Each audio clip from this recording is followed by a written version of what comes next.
So welcome to another episode of the podcast. And my guest today is Mike Tapper.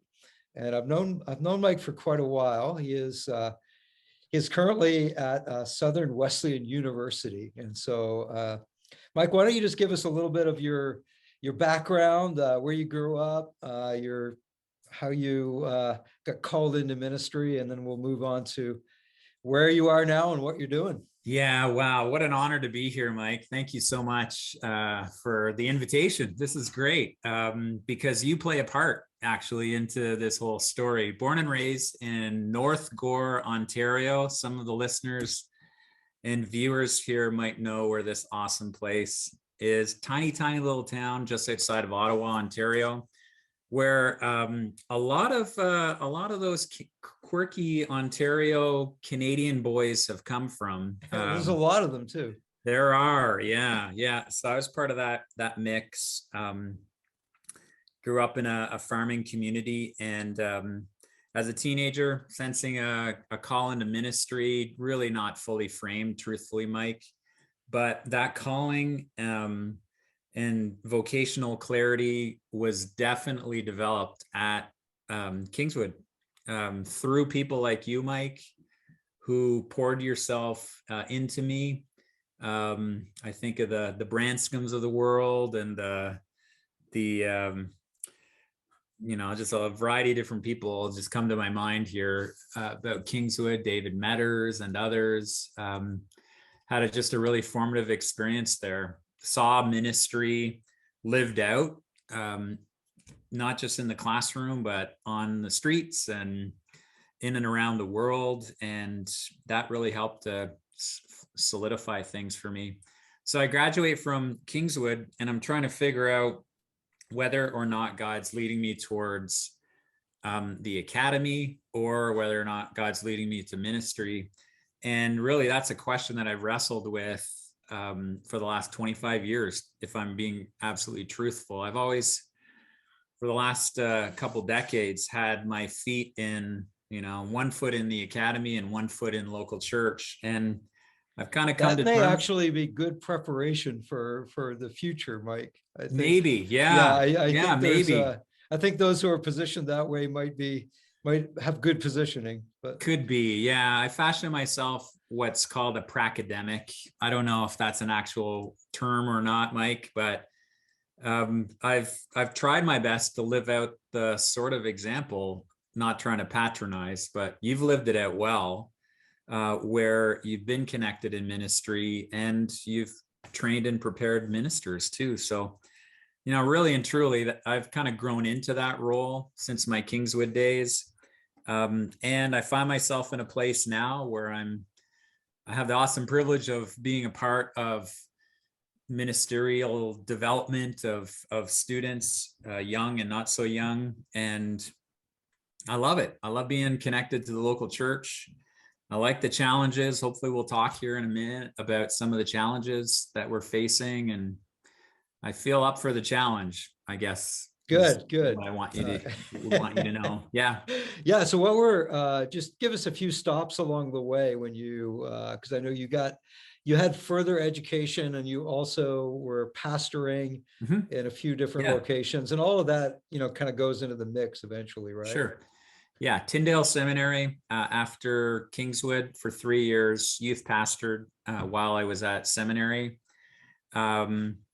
6 years as a church planner of sorts in Bangor, Maine. And then 6 years in the academy for PhD work back at the University of Ottawa. 4 years at Moncton Wesleyan as a connections pastor. And now the last 5 years here at Southern Wesleyan University in South Carolina, where it's kind of unfortunately, I have to say, pretty warm today. Yeah, what would the temperature be today? What it was here at Kingswood in Sussex, New Brunswick, this morning when I started my car, it was minus 29. Oh, so. Yeah. Wow, Mike. Yeah. Well, I'm a hateful human being here, but I would probably say if you got it. Yeah, there's toques and scarves this morning, and it's about 50 or 60 degrees Fahrenheit, which would be what, teens? Yeah, somewhere Yeah. like, Yeah. 17, 18 Celsius, Yeah. something like that. When people hear about snow here, it's like, it's a fascinating thing. All the bread and the milk disappears from all the supermarkets. It's just absolutely fascinating to see what happens here when like a flake of snow is recommended Right. or forecasted. So I know that when you were here, you played some hockey. Are you Oh, able to, is there any hockey in the South, or, oh man. Canadians want to know. Yeah, yeah, fair enough. I mean, we like it down here, but saying goodbye to hockey has been probably the hardest. I mean, this is foolish to say, but I really, really miss hockey. Like in Canada, we'd have the outdoor rink and just hours and hours of just skating on ponds, and we don't have that here, Mike, and it's been a pretty significant Yeah, adjustment. you have some other things though. Oh yes, Yeah, yeah, yeah, yeah, for sure. yeah, we do. Yeah. So give us a description of like what exactly you do now at Sure. Southern Wesleyan. So Southern Wesleyan was crazy enough a few years ago to invite a quirky Canadian to be the chair of their religion department.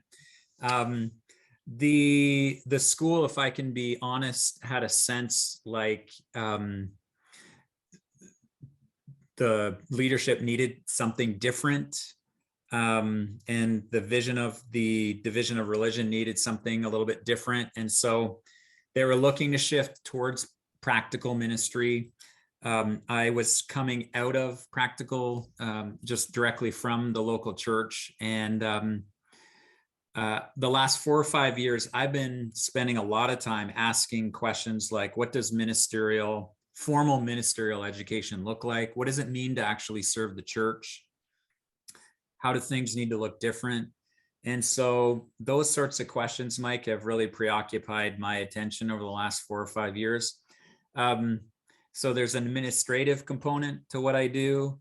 There's also a classroom component that I love and probably wouldn't be here if I didn't have that. So I've insisted, in addition to the chair work, to be in the classroom and around students as much as possible. And that's really been the lifeblood for me. I tell people that I get paid to do the administrative work. I teach for free. And Right.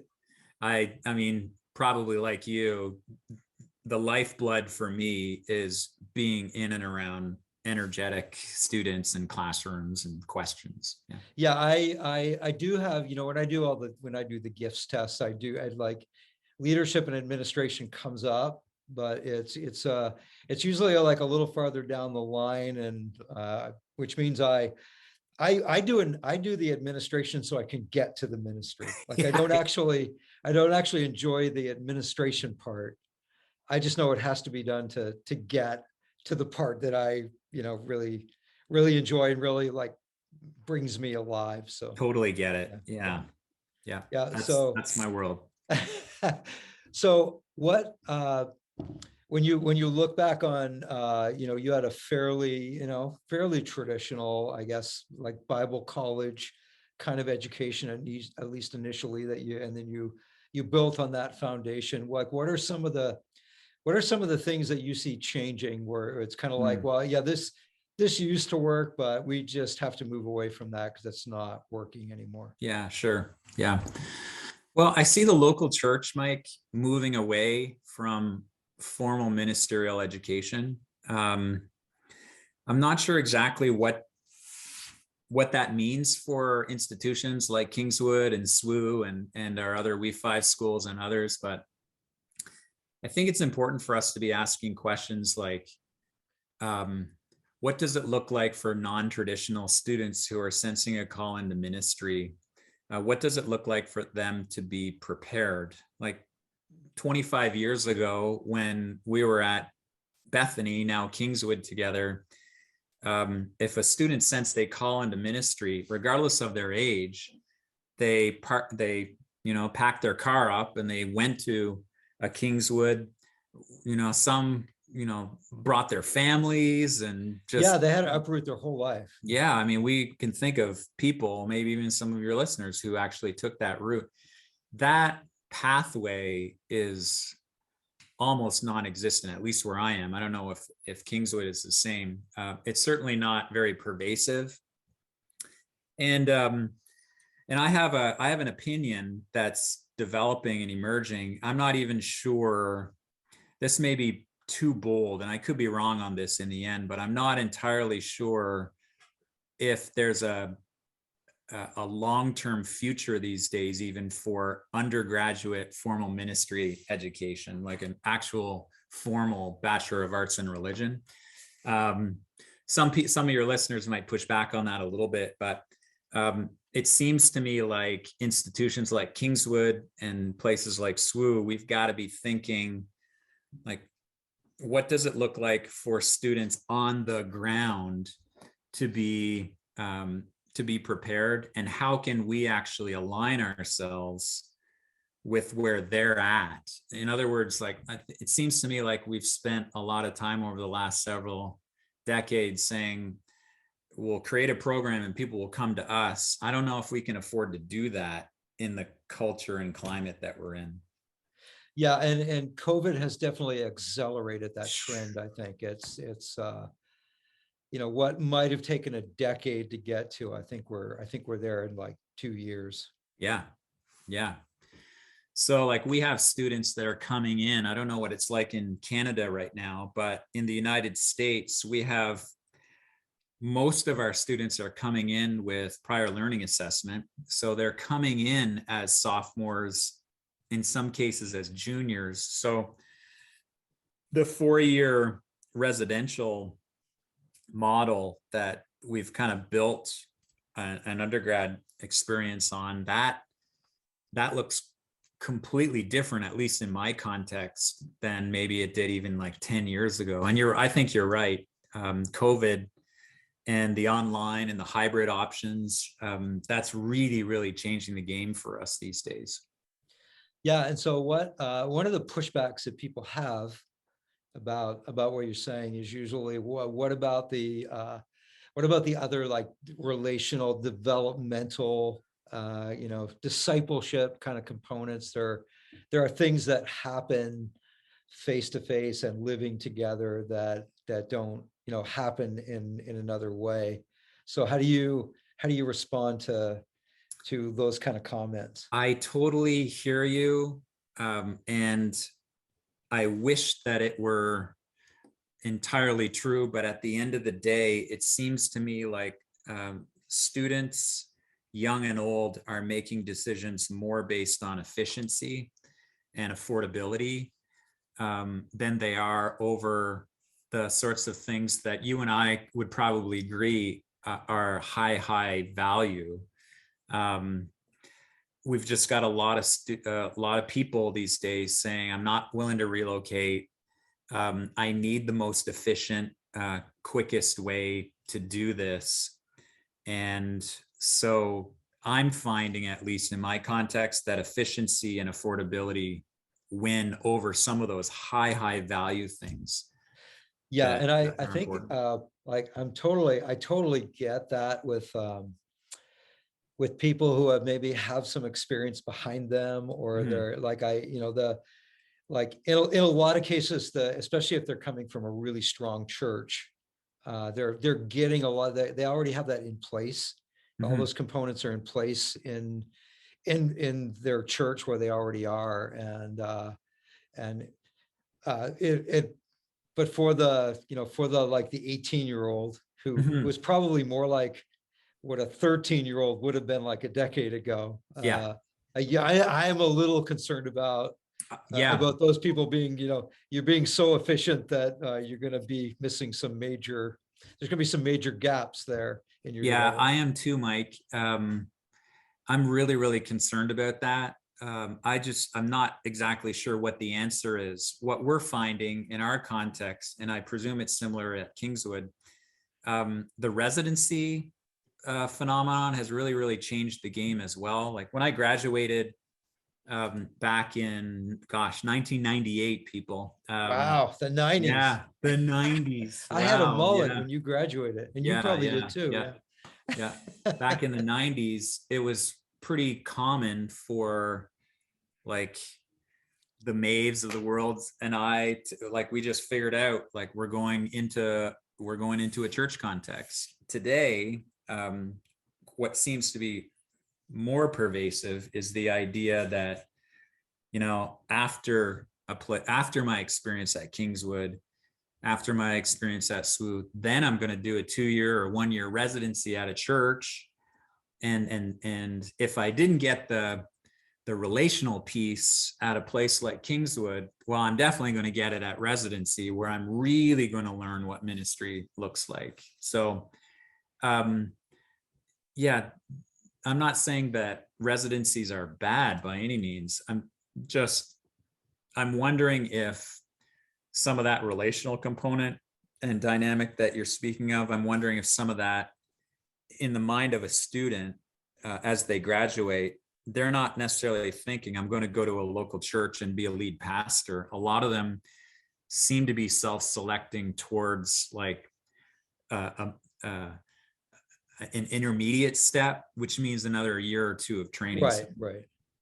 Yeah, and some, some are doing things before university. Some are doing things after, but there's definitely a lot more at play there than there. It's not like a straight linear kind of course, right through, the way that at least the way that I think the average person did that, or the typical Bible college student. So I've been saying for like the last few years that we're not, we're kind of, when we think of like who are we on par with or competing with, like I think of the Hillsongs and Bethel and like the bigger churches that are just building in an educational component to like a really strong spiritual atmosphere that they already have established. So that's a phenomenon, Mike, that I'm really watching closely right now.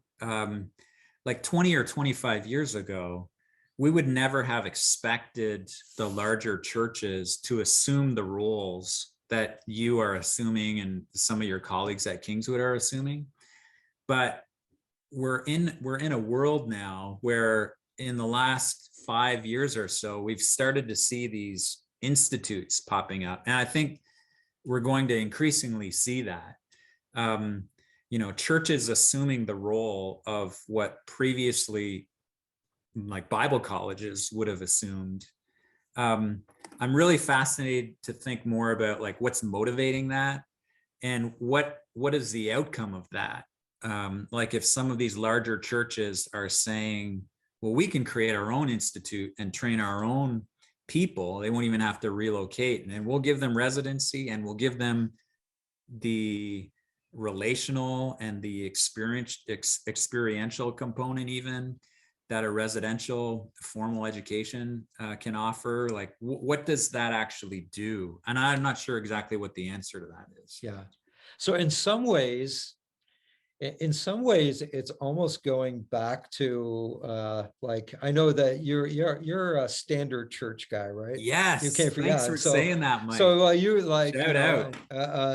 But like a lot of our movements have a revivalist past. Yeah. Where the training was like literally on horseback. Yeah. Like it was literally on the job training. And in some ways we're almost, and then as we got more and more formalized and higher education was valued, and it's almost like it's coming full circle again. Yeah. In some movements where they're going, you know what, like, don't go away. We'll just train you right here on the ground. Yeah. Yeah. I'm sure that some of the people that are with us right now, they're thinking, well, duh, of course, Tapper, like, it's obvious the direction that we're taking. I guess as I get a little older, I get more and more fascinated with the pendulum. And right.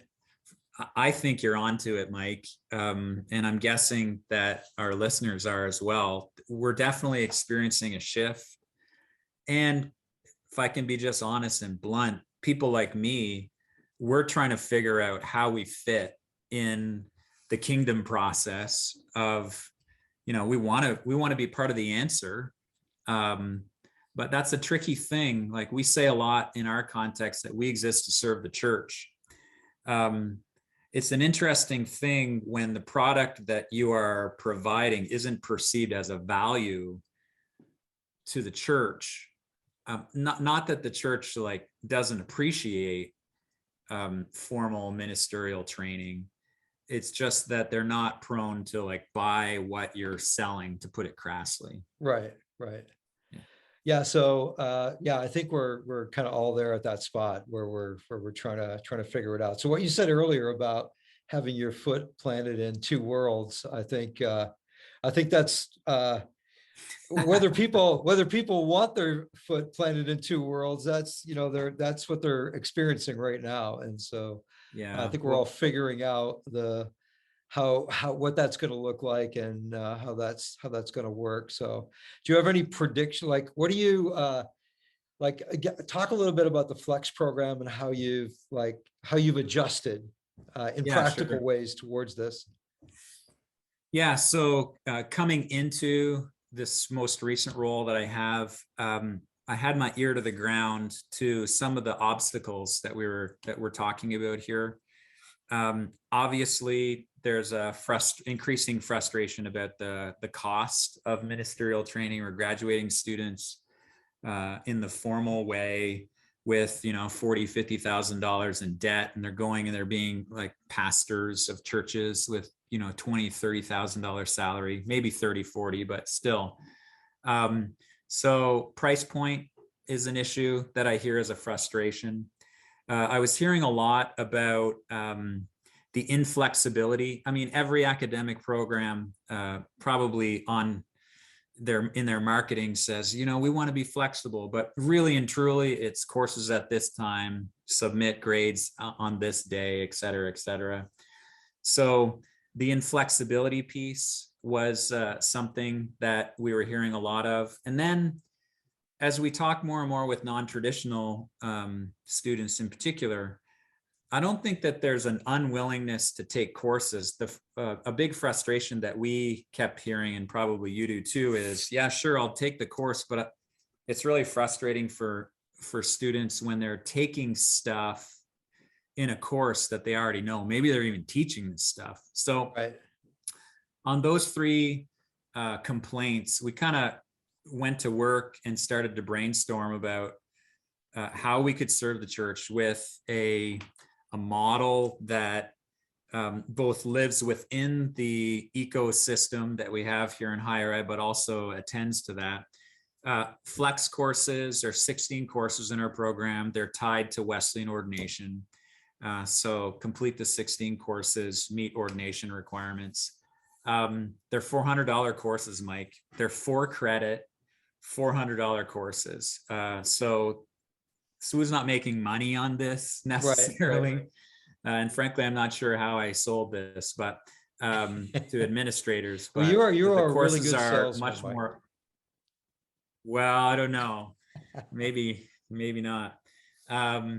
So the courses are 400. I just got really tired, Mike, of sitting in DBMD meetings for 20 years and sitting across the table from ministerial students who said they have $40,000 debt, and then the student leave and the DBMD members like saying, oh, we got to do something different. And then when it came to answer time, it'd be like crickets in the room. So I can sleep a little bit better at night knowing that we're offering 4 credit undergraduate courses at a price point that I think students can live with it. And we did a fair bit of market research on where the ceiling was, how much a student. Yeah. So what would, if somebody went through the whole program, like how much would it cost them in relation to like a typical cost? Yeah. I mean, we're looking at a price point of, a lot of students are coming in with, a lot of their electives and their undergraduates or their gen eds actually met already. So a lot of our students that are attracted to the program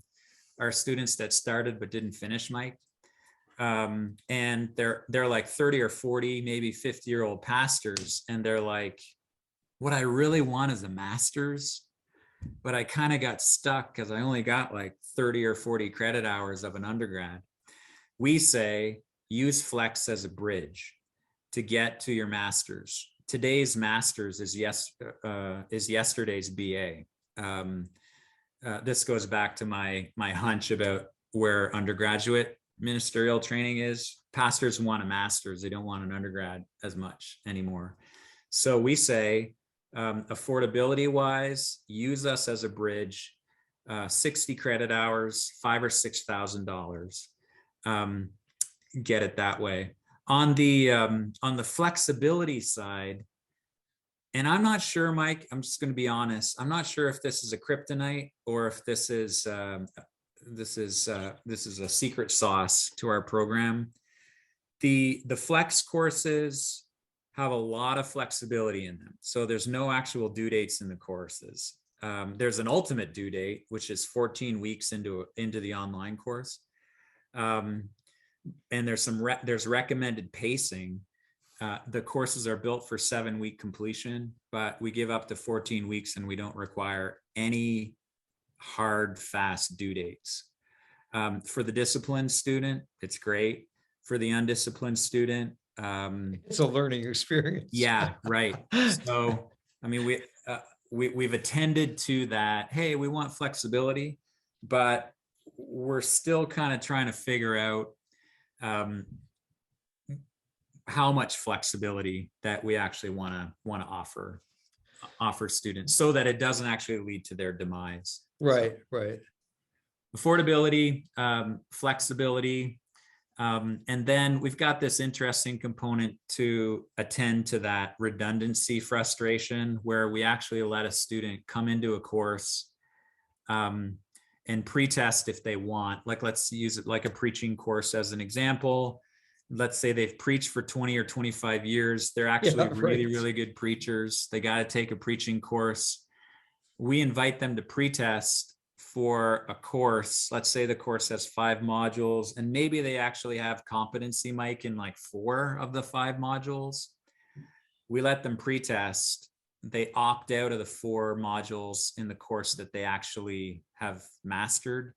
They take the one module that they actually need. Maybe it's like the theological underpinnings of preaching, and they're done in a couple weeks, instead of actually taking the stuff that they really don't actually want to take. So those are some of the ideas. It's not perfect, but we think it's attending to some of those frustrations, at least. Whether or not we'll be successful in scaling it out and whether or not there's a market for it, I don't know yet. Yeah, what are your gut like indications so far? Are you feeling like there is, or? It's a good question. I mean, right now there's 60 students in our program, and they seem satisfied. They seem to be appreciating the value of what we're putting down. But I think my sense is that we've got so many of these like big macro issues, some of which that we've attended to earlier here.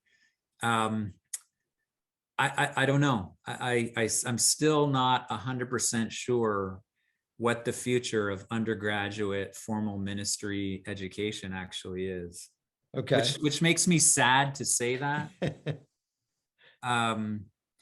But I want to be part of the solution, not part of the problem. Right.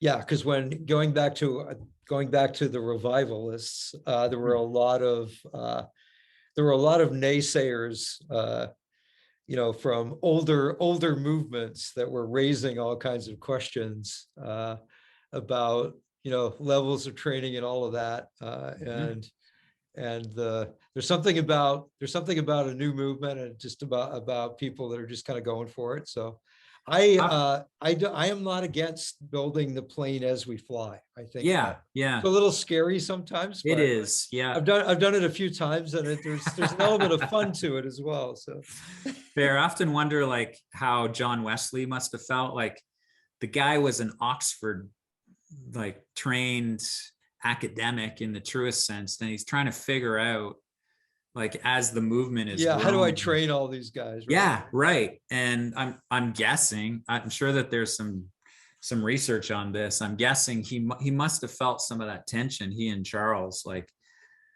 yeah, I feel this pull towards higher ed, and please listeners and Mike, don't get me wrong. Like I love higher ed. Like, and I wish, frankly, that I could build an 80 or 90 credit hour ministry program here at SWU, and people would come. I really, really wish for that. And I lament like the loss of theological robustness if as we go down this road. But got to be thinking that Wesley was wrestling with that whole tension of, I have this high standard, but we got to follow what's moving. Let's build this thing as we go. Yeah.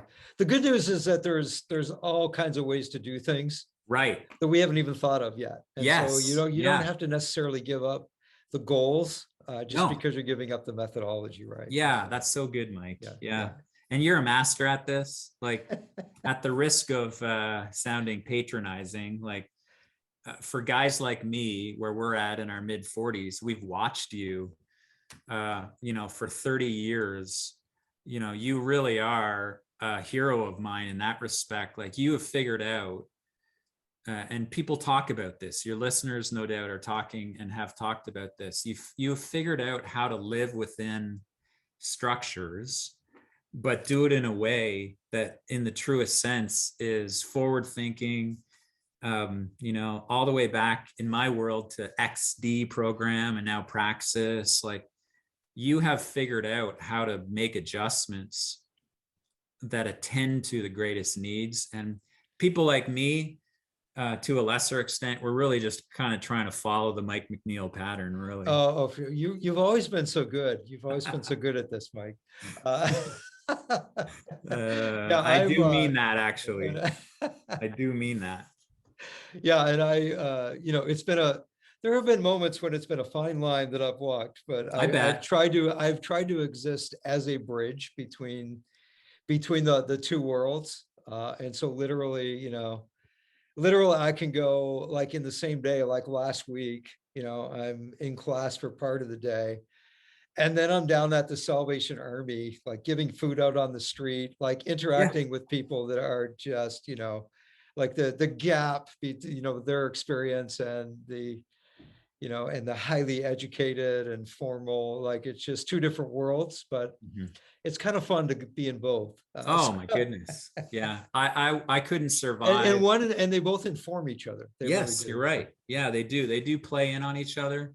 Early on in my career, I felt like I was battling and warring in those two worlds, but I've kind of, as I've matured a little bit, I've kind of figured out that they can actually complement each other and play to strengths instead of weaknesses. So yeah. Hey, this has been a great conversation. I usually leave a point at the end for like any parting wisdom, like if you had one thing that you had to say, either to like higher ed or the church, like if there's one pearl of wisdom you could leave, what would it be? Yeah, I don't know if it would be a pearl. I don't have a lot of pearls, but I would say over and over, as I've been involved in ministry, as I talk to some of our colleagues, and now as I'm engaged more with ministerial students, there's certain things that we can teach people, and then there's certain things that we can't. And for me, in both worlds, the academy and the church, that spirit of humility, that's a hard thing to teach, Mike, but I've seen the absence of that be a kryptonite in both worlds. So I don't know, it's nothing all that profound, but I would say the people that I see today who are most successful are the people who have figured out how to make advancements in their lives and in their careers and in their faith, but maintain that like grounded humility. Like, we're not all that.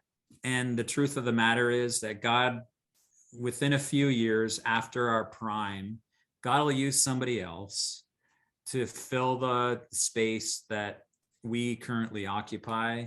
So it's been helpful for me as I've kind of lived into where I'm at now to just be reminded that, dude, you're a you're a guy from North Gore, Ontario. No disrespect to North Gore, but just stay grounded, I guess. Maybe if there's any advice, I would just say, and that's more for me, maybe, than even your listener, your viewer. Just stay grounded, stay humble.